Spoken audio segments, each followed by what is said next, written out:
अस्सलाम वालेकुम स्टूडेंट्स, कैसे हैं आप सब। उम्मीद करती हूँ कि आप सब खैरियत से होंगे। Welcome you for all with Sumera में मैं हाजिर हूँ CS 101 की स्लाइड नंबर 14 एंड 15 के साथ। तो इसमें आज हम पढ़ेंगे मेमोरी को। ठीक है, तो जो है पहले मैं आप लोगों को एज रूटीन क्विकली आपकी LMS की स्लाइड्स दिखाऊंगी, देन मैं आपको नोट से सारी डेफिनेशंस दूंगी। तो लेक्चर स्टार्ट करने से पहले अगर आप मेरे चैनल पे न्यू हैं और अभी तक आपने मेरा चैनल सब्सक्राइब नहीं किया तो अभी आप मेरा चैनल सब्सक्राइब कर लें और बेल आइकन पर भी क्लिक कर दीजिएगा ताकि मेरी आइंदा आने वाली जितनी भी मज़ीद वीडियोस और वर्चुअल यूनिवर्सिटी की लेटेस्ट अपडेट है वो इजीली आप तक पहुंच सके। तो पहले हम लोग करेंगे मेमोरी को, फिर हम लोग स्टोरिंग अ बिट, फिर देखेंगे कि कैसे फ्लिप फ्लॉप को इस्तेमाल करते हुए हम अपने बिट्स को स्टोर करते हैं।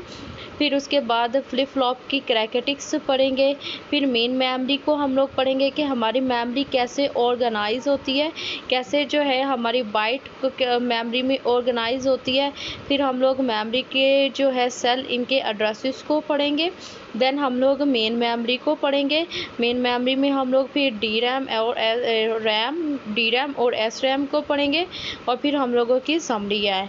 इसी तरह से स्लाइड नंबर 9 में हम लोग पढ़ेंगे और स्लाइड नंबर 14 में हम लोग पढ़ेंगे मैथ स्टोरेज है, और मैथ स्टोरेज में हम लोग मैग्नेटिक सिस्टम को पढ़ेंगे।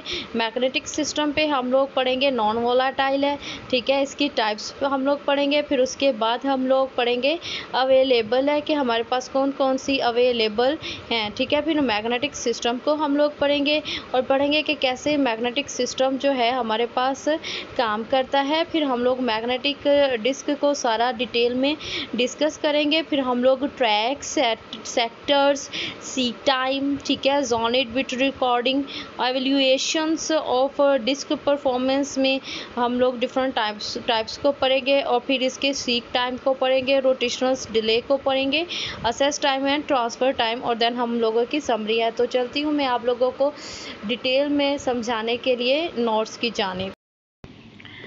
तो आज जो हम लोगों का मतलब टॉपिक है वो हमारे पास है, आज टॉपिक है main memory. Main memory basically memory हमारे पास होती क्या है। Memory is the storage unit, ठीक है। Memory is the storage device जहाँ पे हम अपने डाटा को स्टोर कर सके, हमारा वो एरिया कहलाता है मेमोरी, ठीक है। तो कहता है कि हमारे पास कंप्यूटर में बहुत ज़्यादा मेमोरी हमें दी जाती है और ये डिफरेंट टाइप्स की होती है। कुछ मेमोरी कंप्यूटर की अपनी होती है, ठीक है। जो कंप्यूटर की अपनी मेमोरी होती है वो हमारे पास कहलाती है प्राइमरी मेमोरी। और कंप्यूटर की जो प्राइमरी मेमोरी होती है वो इतनी वाइड नहीं होती है। बाज़ औक़ात हमें ऐसे सॉफ्टवेयर रिक्वायर्ड होते हैं जिसके लिए कंप्यूटर की मेमोरी कम पड़ जाती है, तो उसके लिए हमें एडिशनल मेमोरी रिक्वायर्ड होती है। जो हमारे पास एडिशनल मेमोरी होती है वो हमारे पास कहलाती है सेकेंडरी मेमोरी, ठीक है। मेन मेमोरी हमारे पास क्या है, कहता है कि हमारे पास कंप्यूटर जो है बहुत इसमें लार्ज डाटा होता है, तो उस डाटा को जो है स्टोर करने के लिए कंप्यूटर जिस चीज़ का इस्तेमाल करती है वो हमारे पास कहलाता है फ्लिप फ्लॉप, ठीक है। फ्लिप फ्लॉप कंप्यूटर की मेमोरी डाटा को स्टोर करने के लिए जो सर्किट यूज़ करती है वो हमारे पास कहलाती है फ्लिप फ्लॉप। फ्लिप फ्लॉप हम लोग बनाते हैं गेट्स को इस्तेमाल करते हुए, हमारा सर्किट बनता है गेट का इस्तेमाल करते हुए। एक वक्त में एक फ्लिप फ्लॉप एक बिट को स्टोर कर सकती है। अ flip flop can store only a single bit, कहता है इस तरह से हमारे पास जो मेमोरी बनती है, जो मशीन बनती है फ्लिप फ्लॉप के सर्किट को बनाते हुए, वो हमारी कहलाती है मेन मेमोरी। मेन मेमोरी क्या होती है, जो फ्लिप फ्लॉप के सर्किट से मिलके बनती है और उन सर्किट के जो है सर्किट से जो मशीन बनती है वो हमारी कहलाती है मेन मेमोरी। यहाँ पे आप लोगों को ये नज़र आ रहा होगा, ये हमारे पास फ्लिप फ्लॉप का सर्किट है। एक वक्त में एक ही bit, only a single bit, या तो 0 या फिर 1 इसमें स्टोर हो सकता है। नेक्स्ट हमारे पास है जी main memory. Main memory organisations के मेन मेमोरी को कैसे ऑर्गेनाइज किया गया है। हमारी जो मेमोरी होती है ये सेल्स में होती है, ठीक है। किस में होती है? सेल में होती है, ठीक है। और जो है एक सेल का जो तादाद होती है वो एक सेल के अंदर 8 बिट होते हैं, 1 बाइट, ठीक है। इसका एक सेल का जो साइज होता है वो 1 बाइट, और 1 बाइट के अंदर आपके 8 बिट होते हैं। और इसका जो है 2 निबल्स भी होते हैं। निबल्स में का जो है ये कॉन्सेप्ट मैंने प्रीवियस लेक्चर में आप लोगों को दे दिया हुआ है। कहता है कि आपके जो घर के अंदर जो हमारे पास पीसीज होते हैं उसके अंदर हमारे पास 100 सेल्स होते हैं। अगर हम लार्ज कंप्यूटर की बात की जाए तो उसके अंदर बिलियंस ऑफ सेल्स होते हैं। एक सेल के अंदर 8 बिट, 1 बाइट, और जो पीसीज होते हैं उसके अंदर फ्यू 100 सेल्स, कुछ जो है सैकड़ों में होते हैं। और जो लार्ज कंप्यूटर्स होते हैं, जो लार्ज ऑर्गेनाइजेशंस में यूज़ होते हैं, एजेंसीज में इस्तेमाल होते हैं, उनमें बिलियंस ऑफ सेल्स होते हैं। इसकी स्टोरेज कैपेसिटी जो है वो ज़्यादा होती है। बाइट साइज ऑर्गेनाइजेशंस, कंप्यूटर में हमारे पास बाइट को कैसे ऑर्गेनाइज किया जाता है, कोई लेफ़्ट कोई राइट नहीं होता है। इसको जो है हम लोग रिप्रेजेंट करते हैं मोस्ट सिग्निफिकेंट बिट। यहाँ पे आपको नज़र आ रहा होगा जो हमारे पास लेफ़्ट साइड पे होता है मोस्ट सिग्निफिकेंट बिट कहलाता है, और हमारे पास जो राइट पे होता है ये लीस्ट सिग्निफिकेंट बिट कहलाता है। मेमोरी हमारे पास इस तरह से ऑर्गेनाइज की जाती है। एक सेल के अंदर आप देखें तो आपको 1 2 3 4 5 6 7 8 1 बाइट 8 बिट आपको नज़र आ रहा है। ये मेमोरी का एक सेल है। एक सेल के अंदर जो लेफ्ट साइड पे होता है मोस्ट सिग्निफिकेंट, और राइट पे जो होता है लीस्ट सिग्निफिकेंट बिट होता है। मोस्ट सिग्निफिकेंट बिट का अगर मैं थोड़ा सा आपको यहाँ पे बता दूं तो जब हम लोगों ने असेस करना होता है डाटा तो हम लोग सबसे पहले most significant bit left side से डाटा जो है आउट होना स्टार्ट होगा, और लीस्ट सिग्निफिकेंट बिट हमारे पास जो है ये लास्ट पे होता है। हाई ऑर्डर्ड एंड है, ठीक है, क्योंकि ये इसको अगर होगा तो सबसे पहले यही डाटा आउट होगा, ये हाई ऑर्डर कहलाता है। अब जो है मेमोरी हमारे पास बहुत वाइड है, ठीक है। मेमोरी हमारे पास बहुत वाइड है, बहुत बड़ी है। अब मेमोरी को जब हम लोगों ने ऐसे ही तो नहीं होता कि जो है हम लोगों ने मेमोरी में डाटा फेंक के जाना स्टोर किए जाना है। हम लोगों को किसी लोकेशन का नहीं पता। जब मेमोरी से डाटा हम लोगों ने असेस करना है तो हम लोग मेमोरी से डाटा उसकी लोकेशन से असेस करेंगे। तो फॉर डैट पर्पस, ठीक है, हम लोगों को मेमोरी को डिफरेंट एड्रेसेस दे दिए जाते हैं, और मेमोरी से डाटा हम लोग उन एड्रेसेस पे लेते हैं, ठीक है। हमारे पास अगर इसको रियल एग्जांपल दूं तो हमारे पास जो है एक एरिया है, ठीक है। एरिया के अंदर बहुत ज़्यादा हाउसेस हैं, तो ये तो नहीं कह सकते हाउस हम लोगों ने हाउस को कोई ना कोई यूनिकनेस दी होती है, कोई ना कोई हम लोगों ने उसको आइडेंटिफिकेशंस दी होती है। हाउस नंबर 2 है, और जो है स्ट्रीट नंबर 2 है, और फिर इसके लिए मज़ीद हम लोग कर देते हैं। बिल्कुल इसी तरह से मेमोरी में भी हमें एड्रेसेस यूज़ किए जाते हैं अपने रिक्वायर्ड डाटा को असेस करने के लिए। तो मेमोरी मैंने आप लोगों को पहले बताया इस तरह से सेल के अंदर होती है। ये हमारे पास आप देख लें एक सेल के अंदर जो है एक वक्त में 8 बिट ही होते हैं, और मेमोरी अगर आपके पास 8 सेल होंगे तो ये बिटवीन 0 to 7 होंगे, क्योंकि मेमोरी हमारी जो है ये 0 सेल से स्टार्ट होती है। यहाँ पे आपको नज़र आ रहा होगा सेल 0 है, सेल 1 है, सेल 2 है, देन सेल इस तरह से सो ऑन है। मेमोरी हमारी इस तरह से ऑर्गेनाइज होती है। अब हमारे पास मेमोरी जो होती है वो 2 तरह की होती है। एक हमारे पास होती है एक हमारे पास होती है रैम, और एक हमारे पास होती है रोम। रैम हमारे पास टेम्परेरी मेमोरी है, और जो है रैम क्या करती है, रैम जब कंप्यूटर की पावर ऑफ होती है तो ये अपना डाटा लॉस्ट कर देती है, जबकि रैम जो हमारे पास रोम है जबकि हमारे पास जो है रोम है, ROM is the permanent memory. एक दफ़ा रोम में जो डाटा लिख दिया वो हम लोग रिमूव नहीं कर सकते। रोम की बहुत ज़्यादा टाइप्स है, यहाँ पे चूँकि रिक्वायर्ड नहीं है तो मैं उन टाइप्स की जो है डिटेल में नहीं जाऊँगी। यहाँ पे रैम की 2 टाइप बताई गई हैं। रैम हमारे पास 2 तरह की होती है, एक होती है डी रैम है और एक हमारे पास है एस रैम है।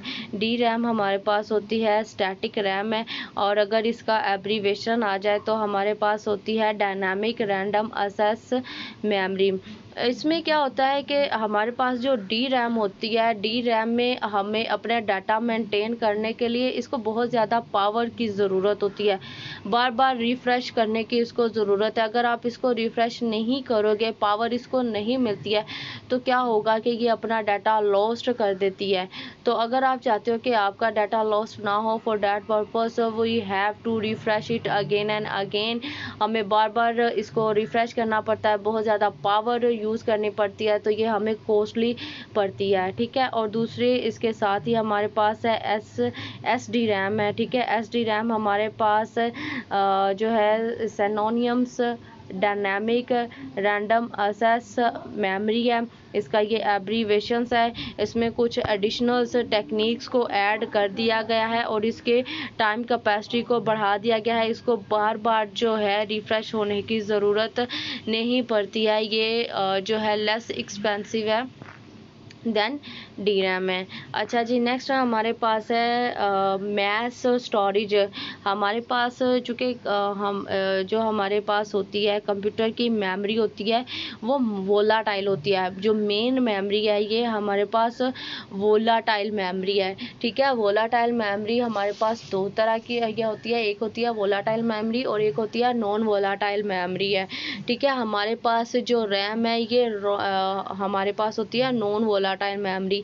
ये अपना जो डाटा है ये लॉस्ट कर देती है, तो हमें जो है ऐसी मेमोरी की ज़रूरत है जो है, चूँकि कंप्यूटर की मेमोरी बहुत कम होती है, ठीक है, थोड़ी होती है हमारे रिक्वायर्ड डाटा को स्टोर करने के लिए। अगर तो आपने कोई बड़े बड़े सॉफ्टवेयर इसमें इंस्टॉल नहीं करने हैं तो कंप्यूटर की मेमोरी इनफ है। समटाइम हमें जो है हमारे काम को करने के लिए बहुत हैवी किस्म के सॉफ्टवेयर रिक्वायर्ड होते हैं। फॉर डैट पर्पस हम लोग क्या करते हैं, हम लोग एडिशनल मेमोरी को इस्तेमाल करते हैं और एडिशनल मेमोरी हमारे जो है कंप्यूटर की मेमोरी को वाइड कर देती है, इसको बढ़ा देती है। देन हम अपना काम जो है वो कंटिन्यू कर सकते हैं। तो हमारे पास जो एडिशनल मेमोरी होती है वो कहलाती है मैस स्टोरेज या फिर सेकेंडरी स्टोरेज। जो कंप्यूटर की अपनी स्टोरेज है प्राइमरी मेमोरी है, ठीक है, प्राइमरी स्टोरेज है, और जो हम एडिशनल लगाते हैं मैस स्टोरेज है या फिर हमारे पास है जी सेकेंडरी स्टोरेज है। इसमें हमारे पास जो सेकेंडरी स्टोरेज में आती हैं मैग्नेटिक डिस्क है, सीडी है, डीवीडीज है, मैग्नेटिक टेप है, फ्लैश ड्राइव है, ठीक है, और सॉलिड स्टेक है। अब जो है वन बाय वन इनके एडवांटेजेस और डिसएडवांटेजेस हम लोग देखते हैं। सबसे पहले हम लोग जिस चीज़ को यहाँ पे डिस्कस कर रहे हैं वो हमारे पास है डिस्क स्टोरेज सिस्टम। तो देखते हैं जी कैसे ये काम करती है। हमारे पास ये जो डिस्क होती है यहाँ पे आपको नज़र आ रहा होगा, ये सर्कुलर होती है, ठीक है। इसका जो सरफेस है ये सर्कुलर होता है। ये हमारे पास डिस्क है, ठीक है, ये हमारे पास मैग्नेटिक डिस्क है। इसका सरफेस हमारे पास सर्कल है, गोल शेप में हमारे पास ये होती है। हमारी जो ये डिस्क है इसको डिवाइड कर दिया गया है डिफरेंट ट्रैक में। ये आप लोगों को जो गोल गोल नज़र आ रहा है ये हमारे पास, ये आप लोगों को नज़र आ रहा है ये हमारे पास है ट्रैक है, और ट्रैक को मज़ीद अंदर से डिवाइड कर दिया गया है सेक्टर्स में, ठीक है। डिस्क है, डिस्क सर्कुलर होती है और बाहर जो है मैग्नेटिक इस पे कोटेड होता है, मैग्नेटिक इसके पे मटेरियल लगाया गया होता है, और इसके अंदर ट्रैक्स होते हैं। ट्रैक के को डिवाइड कर दिया जाता है सेक्टर में। एक हमारे पास रीड राइट हेड होता है, सिर्फ एक ही हेड है, या तो ये रीड करेगा या फिर ये राइट करेगा, ठीक है। अगर जो है रीड करना है तो राइट को वेट करना पड़ेगा, राइट करना है तो रीड को वेट करना पड़ेगा, ठीक है। और ये हमारे पास गोल गोल घूमती है। अब इसका जो है थोड़ा मैं अब आपको बता दूं, कि हमारे पास जो होती है ये कोटिंग होती है किसमें, मैग्नेटिक जो है मटेरियल में, और इसमें जो है हमारे पास रीड राइट होते हैं। एक ही हेड है, या तो वो रीड करेगा या फिर वो राइट करेगा। Each head traverse a circle called track. जब ये गोल गोल घूमती है, गोल घूमने में, ठीक है, एक दफ़ा जब इसने रोटेट कर दिया तो वो हमारे पास, जब इसके एक जो है घूमेगी तो इसका जो एक चक्कर है, इसका जो एक सर्कल ये कंप्लीट करेगी, वो हमारे पास कहलाता है ट्रैक। ठीक है, और ट्रैक को अंदर से डिवाइड कर दिया जाता है सेक्टर्स में, और सेक्टर्स का जो साइज होता है वो हमारे पास होता है 512 बाइट्स। ठीक है, और ये कुछ केबी बनते हैं। सेक्टर्स जब मतलब सेक्टर का साइज होता है 512 बाइट्स और ये कुछ केबी बनते हैं हमारे पास। अच्छा जी, उसके बाद हमारे पास है जी जोनिड बिटेड रिकॉर्डिंग। अब जो है ये रिकॉर्ड कैसे करेगी, ठीक है, ये रिकॉर्ड कैसे करती है, जब ये ट्रैक जो है, जब ये जो है रोटेट करेगा तो रीड राइट हेड इसके ऊपर जो है डाटा को लिखेगा। तो ये जब रोटेट करता है, टिपिकल डिस्क कंटेन्स 10 जोन्स है। ठीक है, एक डिस्क के अंदर कितने जोन होते हैं, एक डिस्क के अंदर हमारे पास 10 जोन होते हैं।